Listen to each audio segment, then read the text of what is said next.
Now, my subject is success, so people sometimes call me a motivational speaker. But I want you to know right up front, I'm not a motivational speaker. I couldn't pass the height requirement. And I couldn't motivate anybody. My employees actually call me a demotivational speaker. What I try to be is an informational speaker. I went out and found out some information about success, and I'm just here to pass it on. And my story started over 10 years ago on a plane. I was on my way to the TED conference in California, and in the seat next to me was a teenage girl, and she came from a really poor family, but she wanted to get somewhere in life. And as I tapped away on my computer, she kept asking me questions. Then out of the blue, she asked, "Are you successful?" I said, "No, I'm not successful. Terry Fox, my hero. Now there's a big success. He lost a leg to cancer, then ran thousands of miles and raised millions for cancer research." Or Bill Gates, guy who owns his own plane, doesn't have to sit next to some kid asking him questions. But then I told her about some of the stuff I'd done. I love communications, and I've won lots of awards in marketing. I love running, and I still sometimes win my age group, old farts over 60.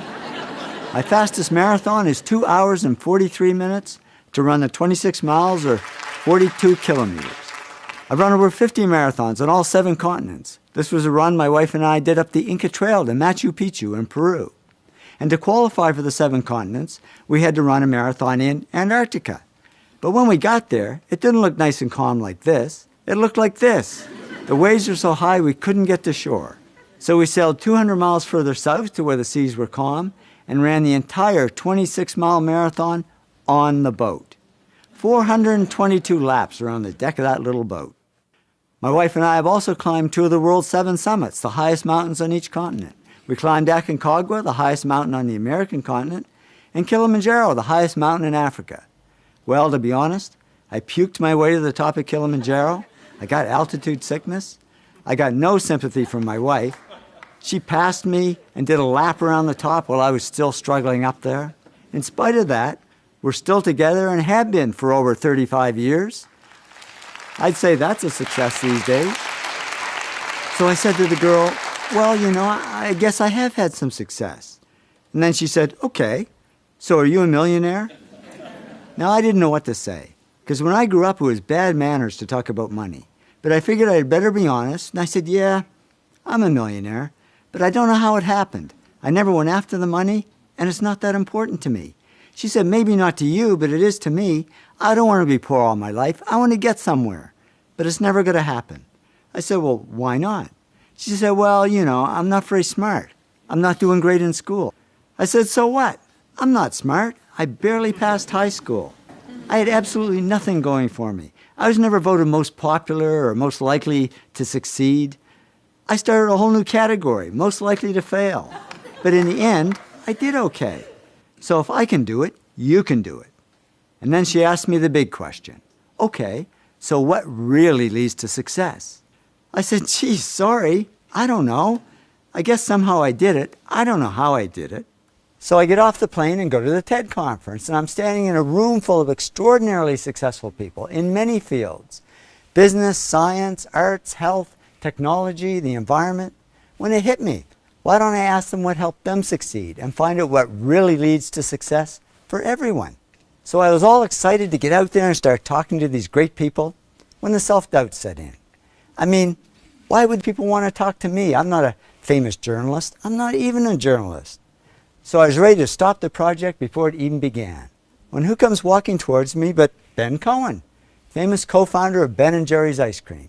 I figured it was now or never. I pushed through the self-doubt, jumped out in front of him and said, "Ben, I'm working on this project. I don't even know what to ask you, but can you tell me what helped you succeed?" He said, "Yeah, sure, come on, let's go for a coffee." And over coffee and ice cream, Ben told me his story. Now here we are over 10 years later, and I've interviewed over 500 successful people face-to-face and collected thousands of other success stories. I wanted to find the common factors for success in all fields. So I had to interview people in careers ranging from A to Z. These are just the careers I interviewed beginning with the letter A, and in most cases more than one person. I interviewed 6 successful accountants, 5 corporate auditors, 5 astronauts who had been into space, 4 actors who had won the Academy Award for Best Actor, 3 of the world's top astrophysicists, 6 of the world's leading architects, and oh yeah, 4 Nobel Prize winners. Yeah, I know, it doesn't start with A, but it's kind of cool. And I want to say a sincere thanks to all the great people that I've interviewed over the years. This really is their story. I'm just the messenger.